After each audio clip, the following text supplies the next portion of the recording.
ووصينا الإنسان بوالديه حملته أمه وهنا على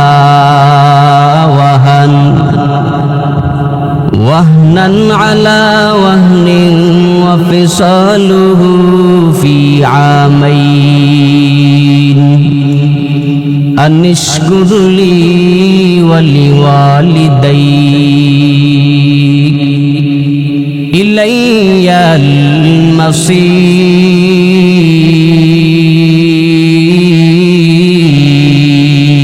المصير. وقال النبي صلى الله عليه وآله وسلم رضا الرب في رضا الوالدين وسخط الرب في سخط الوالدين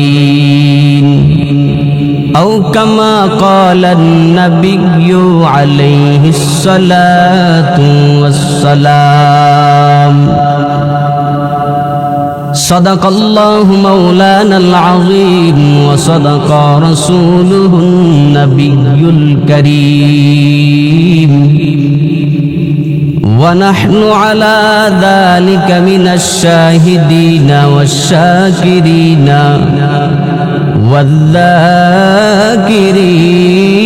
والذاكرين والحمد لله رب العالمين.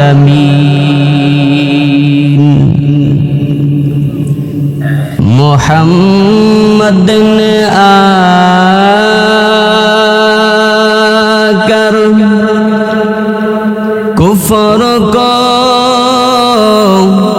मिटाया, कुफ्र को मिटाकर सदाकत बताया। बलगल उला बि कमालिही कशफत दुजा बिजमालिही हसनत जमीउ खिसालिही सल्लु अलैहि व आलिही। ला इलाहा इल्लल्लाह, ला इलाहा इल्लल्लाह, ला इलाहा इल्लल्लाह, ला इलाहा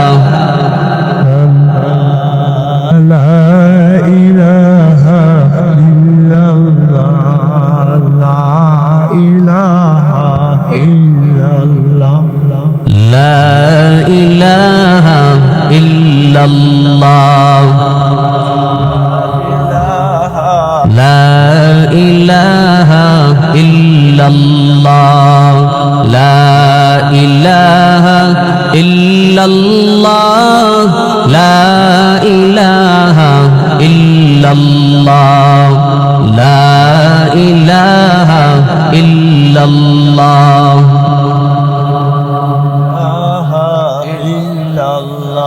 لا إله إلا الله محمد رسول الله. तो दिल में तो आता है समझ में नहीं आता, तो दिल में तो आता है समझ में नहीं आता। बस जान लिए मैं तेरे पहचान वही है, बस जान लिया मैं तेरे पहचान वही है।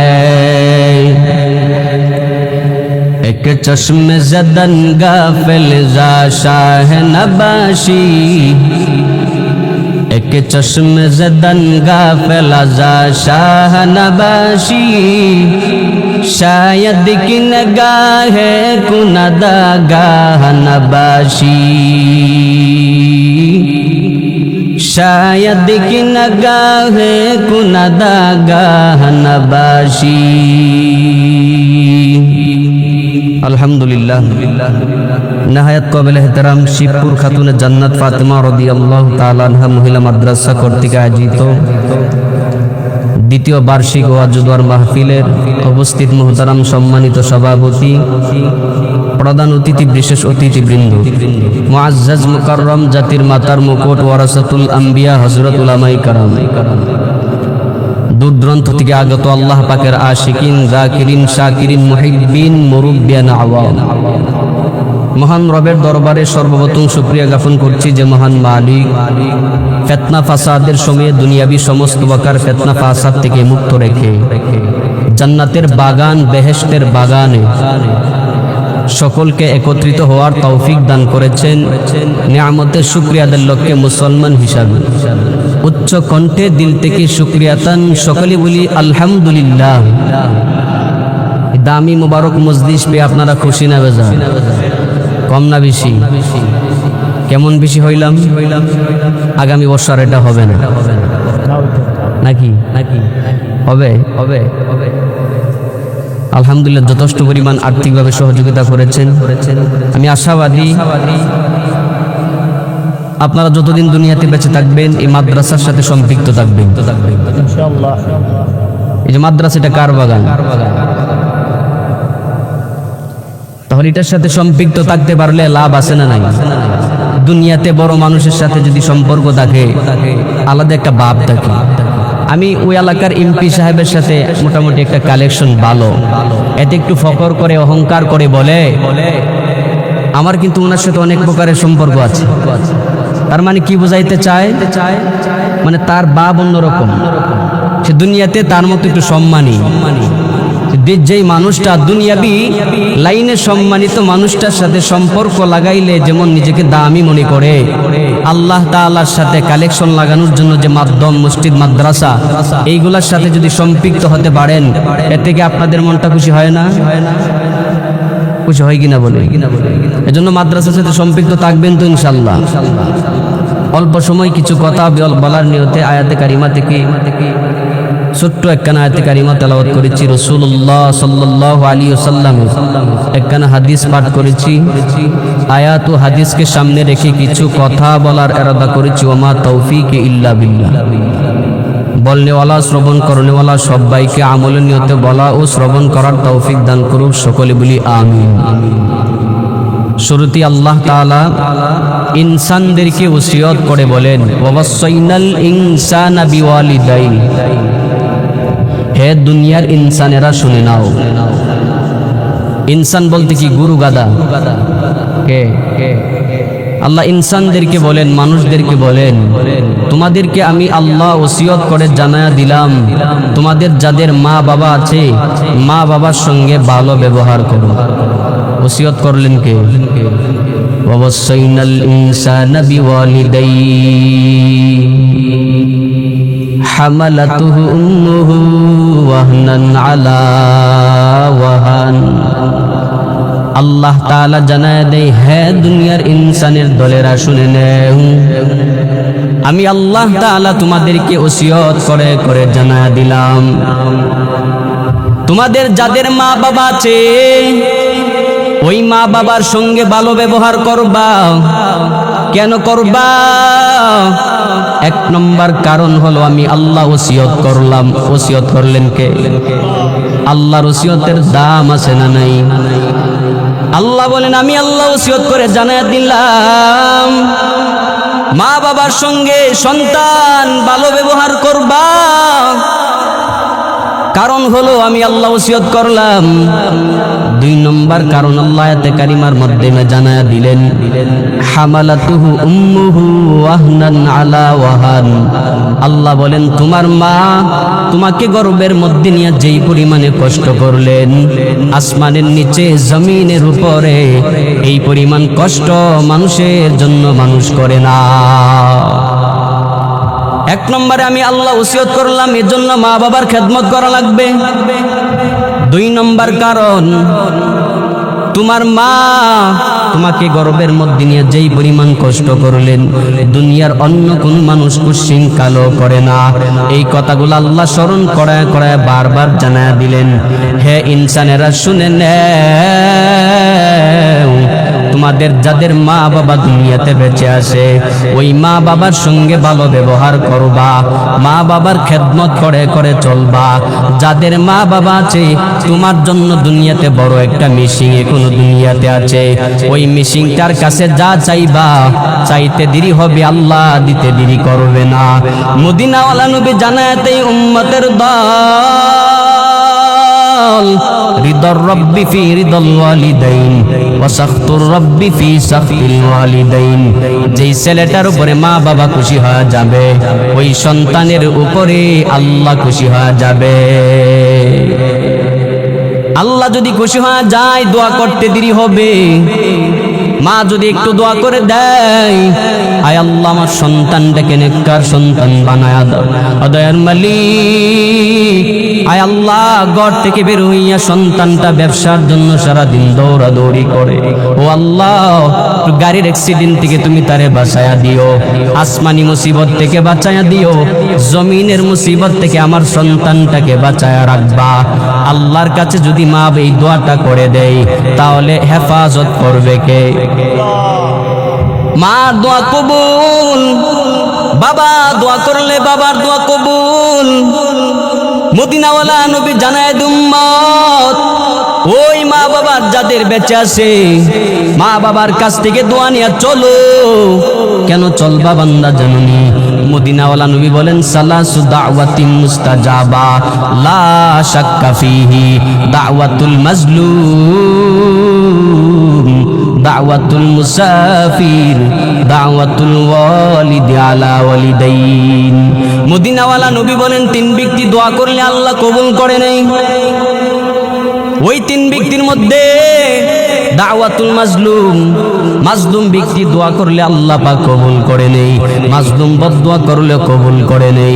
মাজলুম কাকে বলে? যার উপরে নির্যাতন করা হয়, নির্যাতনের পাল্টা জবাব দেয় না, পাল্টা আক্রমণ করে না, শুধু নির্যাতন সহ্য করে যায়, তার পাশে দাঁড়ানোর মতন কেউ নাই। ওই আল্লাহর বান্দা জুলুমের শিকার হয়ে নিজের জীবনটাকে কলুষিত বানায় ফেললো, ওই আল্লাহর বান্দাটাকে বলা হয় মাজলুম। ওই মাজলুম ব্যক্তি যেই জবান দিয়া যেই বাক্যটা উচ্চারণ করবে, আল্লাহ নবী বলেন আল্লাহ বান্দাটার দোয়া ফিরা দিবে না। দাওয়াতুল মাজলুম, দাওয়াতুল মুসাফির, মুসাফির ব্যক্তির দোয়া আল্লাহ কবুল করে নেই। তিন নম্বরে দাওয়াতুল ওয়ালিদি আলা ওয়ালিদাইন। মদিনাওয়ালা নবী জানায় দেন, উম্মতেরা শুনে নাও, তোমার মা তোমার বাবা যদি তোমার জন্য একটু হাতটা বাড়ায় দোয়া করে, আমার মালিক ওই তোমার মা বাবার দোয়া খালি হাতে ফিরা দিতে পারে না। এই ঘোষণা কার? আল্লাহ নবী, আল্লাহ নবী রাসূল নিজে বলেন, তোমার মা হাত বাড়ায় দোয়া করলে এই দোয়া খালি হাতে ফিরায় দেয় না। আল্লাহ এবং তার রাসূলের কথা বিশ্বাস হয় কি হয় না? কত পারছেন? পারছেন নাই? যা বলে সব বিশ্বাস করি, কোনো পারছেন না, বিন্দু পরিমাণে কোনো সন্দেহের অবকাশ নাই। রাসূল বলেন, যদিও সন্দেহ করেন, লা শাক্কা ফিহি, এই যে কথাটা বললাম, রাসূল বলেন তোমার মা দোয়া করলে কবুল, এর মধ্যে বিন্দু পরিমাণে কোনো কি নাই, সন্দেহ নাই। এজন্য আল্লাহ তাআলা স্মরণ করায়া দিয়া বার স্মরণ করায়া দিলেন, হে সন্তানেরা মা বাবার সঙ্গে ভালো ব্যবহার করবা। কেন করবা? বলে আমি আল্লাহ ওসিয়ত করলাম এজন্য করবা।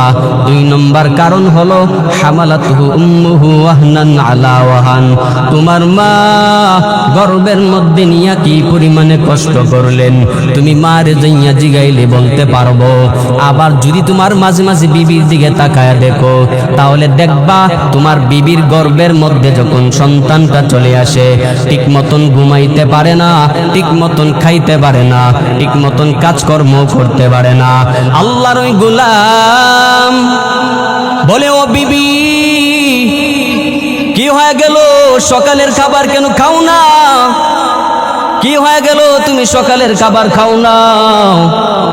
আল্লাহর ওই বান্দি ডেকে বলে, স্বামী আমার, কেন খাই না আপনি কি জানেন না? খাবারের প্লেটটা নিয়ে যখন বসে যাই, এমন সময় আমার পেটের মধ্যে নাড়াচাড়া শুরু হয়ে যায়, আমি আর খাইতে পারি না। তখন আমি খাবারের প্লেটটাকে রেখে দরওয়াজার সামনে দাঁড়ায় চোখের পানি ফালায়া ফিনায়া ফিনায়া কান্না করে। শাশুড়ি মা জিজ্ঞাসা করে, বৌমা কেন তুমি চোখের পানি ফালায়া কান্না করো?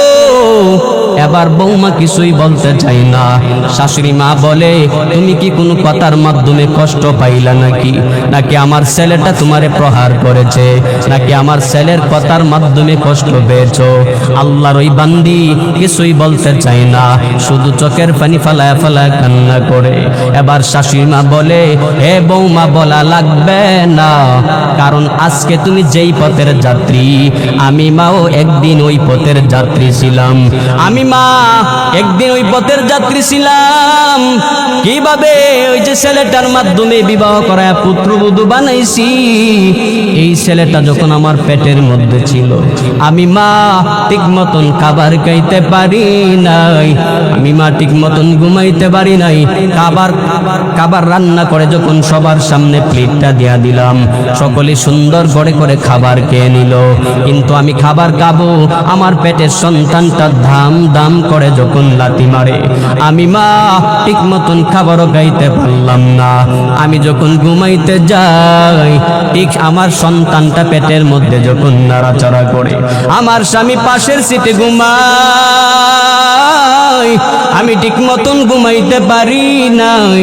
আমার স্বামী বলে, ও বিবি আমার, কেন তুমি ঘুমাও না? কেন তুমি বসে আছো? এত রাত হয়ে গেল।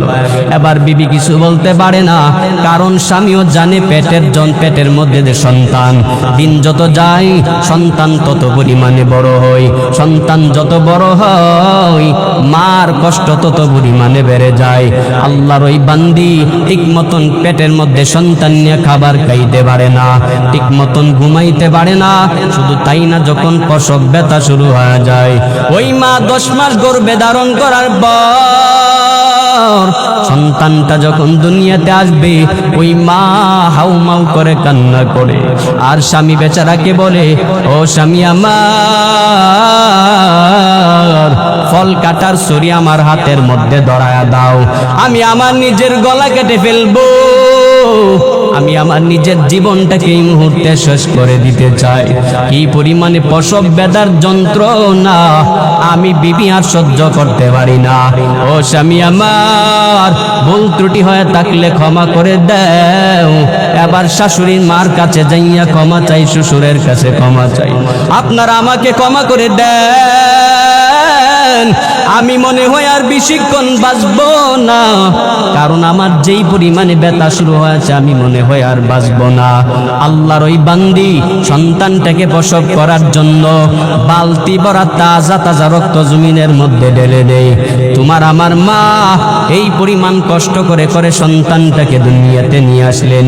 আল্লাহ তাআলা এই কথাগুলা বারবার স্মরণ করায়া জানায়া দেয়, হে ইনসানেরা শুনে নেও, তোমরা যাদের মা বাবা পেয়েছো, ওই মা বাবার সঙ্গে ভালো ব্যবহার করবা। কেন করবা?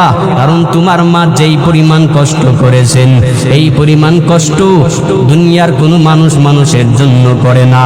আল্লাহ তাআলা স্মরণ করে জানায়া দেয়, হামালাতুহু উম্মুহু ওয়াহনান আলা ওয়াহান ওয়া ফিসালুহু ফি আমাইন। শুধুমাত্র পেটে নিয়েছেন তাই নয়, আবার প্রসব বেদনার যন্ত্রণা, এটার মাধ্যমে ক্ষমতা শেষ না। আল্লাহ তাআলা বলেন, ওয়া ফিসালুহু ফি আমাইন, তোমার মা 2টা বৎসর তোমাকে দুগ্ধ পান করাইলেন। দুগ্ধ পান করানোর কষ্ট আছে না নাই? নাই নাই, কম না বেশি? 2টা বৎসর দুগ্ধ পান করায় মা কষ্ট করলেন।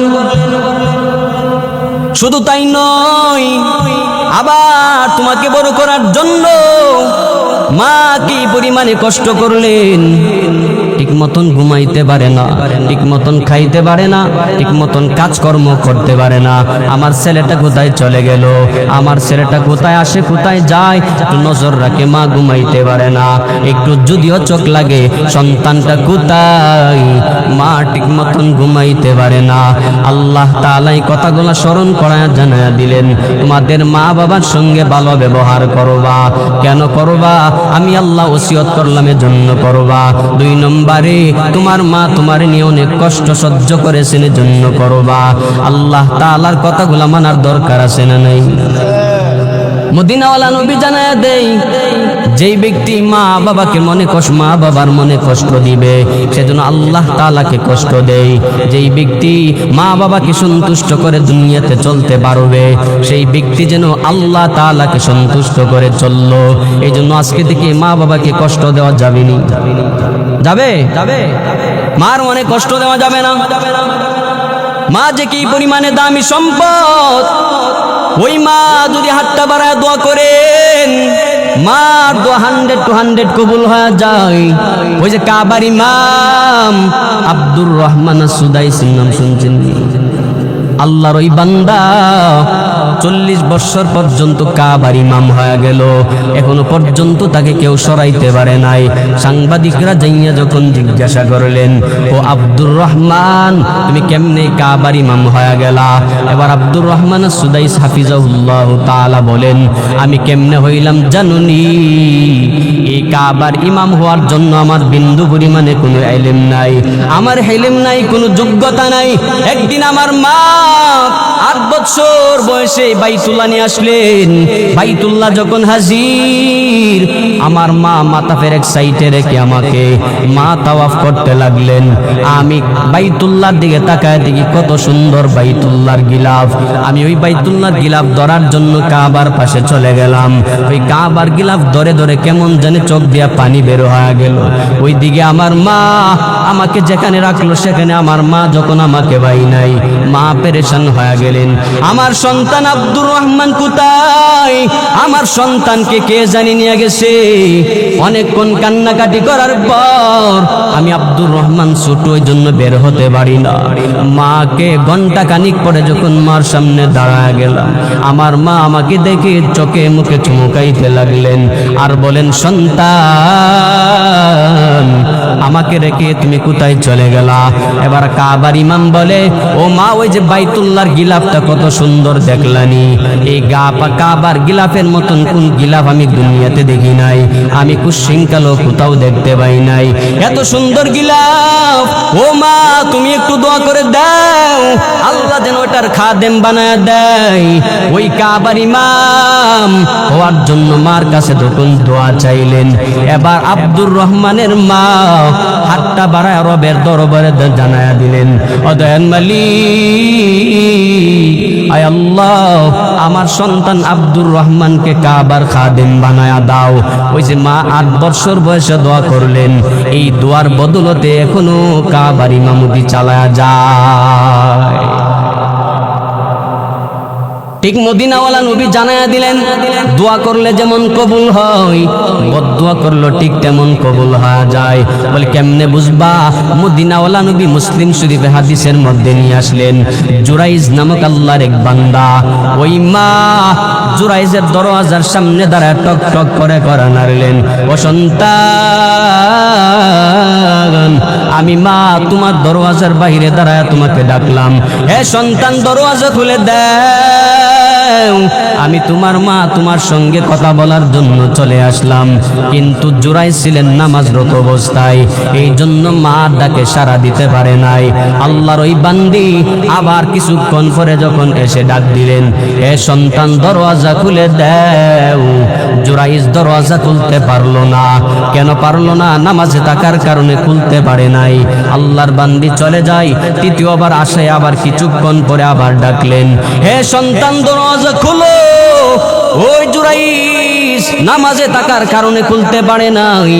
মা আবার চোখের পানি ফালায়া রবের দরবারে বলে, ও দয়ার মালিক, আয় আল্লাহ, আমার সন্তানকে ডাকলাম, আমি মার ডাকে সন্তানটা সাড়া দেই না। ও আল্লাহ, এই সন্তানটাকে বেশ্যা নারীর চেহারা না দেখায় মৃত্যু দিবা না। মা এই কথাটা বলতে দেরি হয়ে গেল, আল্লাহর দরবারে কবুল হইতে দেরি হয় না। কয়েক মাস যাওয়ার পরে এক বেশ্যা নারী জুরাইজের সামনে এসে দাঁড়ায় গেলেন। হে জুরাইজ, তোমার সন্তানটা আমার পেটের মধ্যে বড় হতে লাগলেন। বলে, কেমনে হইল? তোমার সঙ্গে তো আমি কোনোদিন রাত্র কাটাই নাই, তোমার কাছেও তো আমি কোনোদিন যাই নাই, তোমার কি আমি কোনোদিন কুশৃঙ্খলা এই শহরের মধ্যে দেখি নাই, তাহলে আমার বাচ্চা তোমার পেটে কেমনে চলে গেল? আল্লাহর ওই বান্দি বলে, না না, এটা তোমার সন্তান। গ্রামের মানুষ সবাই জেনে গেছে জুরাইজের সন্তান ওই মহিলার পেটে হাজির। এবার সবাই কেঁপে গেল, সকলেই মিলে জুরাইজের খামরাটাকে ভেঙে দিলেন, জুরাইজের উপরে আক্রমণ শুরু করলেন। এবার সবাই যখন আক্রমণ করে, জুরাইজ আল্লাহর বান্দাটা জানায়া দিলেন, তোমরা কেন মারো, কেন আমার ঘর বাড়ি ভেঙে দিল, আমার একটু জানায়া দাও। এলাকাবাসী বলে, তোমার এতদিন পীর সাহেব মনে করতাম, এতদিন পর্যন্ত তোমারে বুজুর্গ মনে করতাম, তোমারে আল্লাহর ওলি মনে করতাম, কিন্তু তোমার মতো বড় শয়তান এই শহরের মধ্যে নাই। এবার জুরাইজ বলে, কি হয়েছে বলো? এলাকাবাসী জানায়া দিল, ওই মহিলার গর্ভে তোমার সন্তান। জুরাইজ বলে, রবের কসম, এই মহিলার পেটে আমার সন্তান হতেই পারে না। তাহলে মহিলা কি মিথ্যা বলল নাকি? বলে, হ্যাঁ হ্যাঁ, মহিলা তো মিথ্যা বলেছেন। বলে, কেমনে প্রমাণ করবা? আল্লাহর বান্দা জুরাইজ বলেন, আমাকে সময় দাও, এই সন্তানটা যখন দুনিয়ার মধ্যে চলে আসবে, এই দুধের বাচ্চাটাকে আমি আমার সামনে হাজির করবা।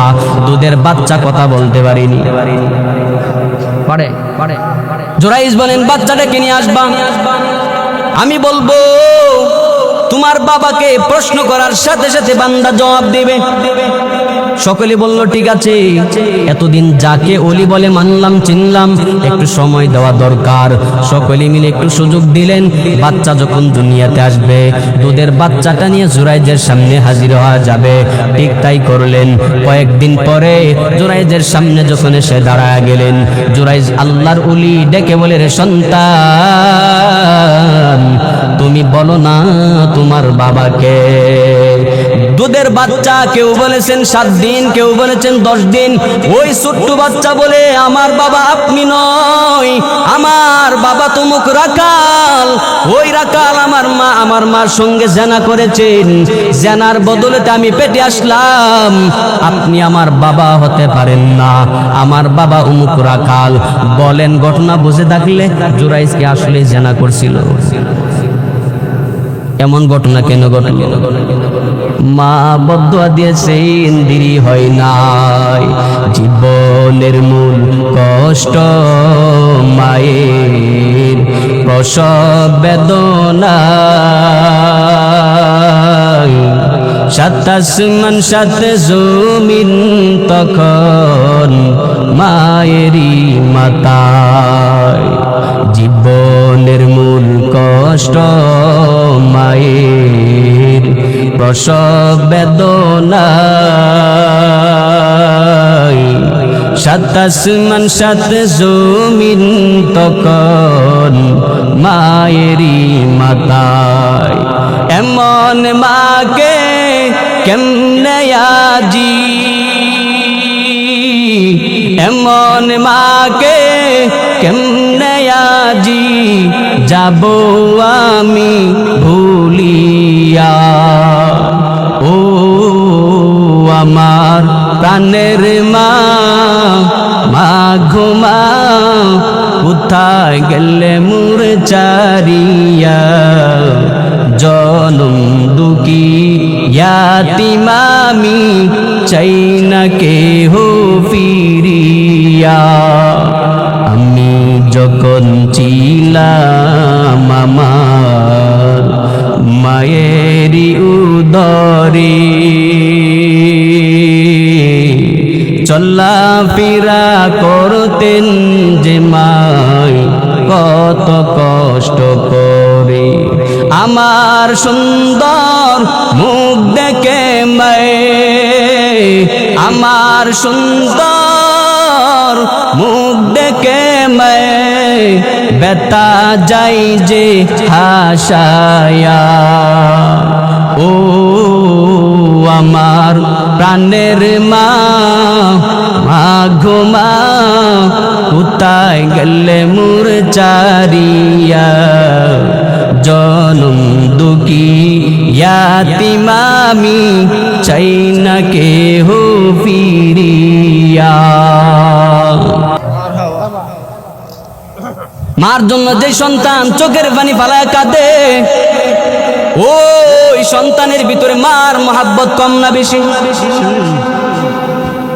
ঢাকা যখন আমি আশুলিয়ার মধ্যে জুমা পড়াইতাম, এক আল্লাহর বান্দা ৩৬ বছর বয়স আসরের নামাজ পড়ে আমার মসজিদের সামনে এসে দাঁড়ায় গেলেন।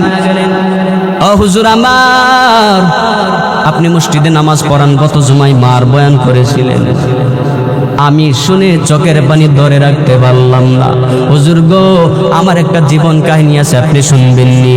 আমি বললাম বলেন, অসুবিধা নাই। বলে এই সময়ের মধ্যে শেষ করতে পারবো না। আমি বললাম এশার নামাজ পড়ে আপনি আসবেন, লম্বা সময় পাওয়া যাবে। আল্লাহর ওই বান্দা এশার নামাজ পড়ে হাজির। এবার আল্লাহর বান্দা যুবক সন্তানটা ডেকে বলে, ও হুজুর, আপনি যখন জুমার বয়ান করেন আমি আমার চোখের পানি ধরে রাখতে পারলাম না। একটা কথা আমার মনে হয়ে গেল, আজকে থেকে 14 বছর আগে আমার বাবা আমার কষ্ট করে করে আমাদেরকে বড় করলেন। আমার বাবা ঠিক মতন 3 বেলা খাবার খাইতে পারতো না।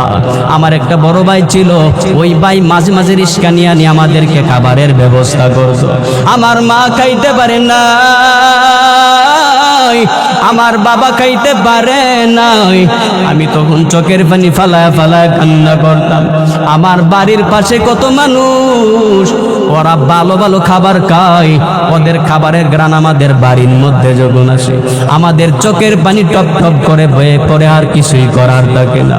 ও হুজুর, একদিন আমার বাবা বলে, সন্তান তুমি বিদেশে যাবে, আমাদের জমি বিক্রি করে তোমাকে বিদেশের জমিনে পাঠাবো।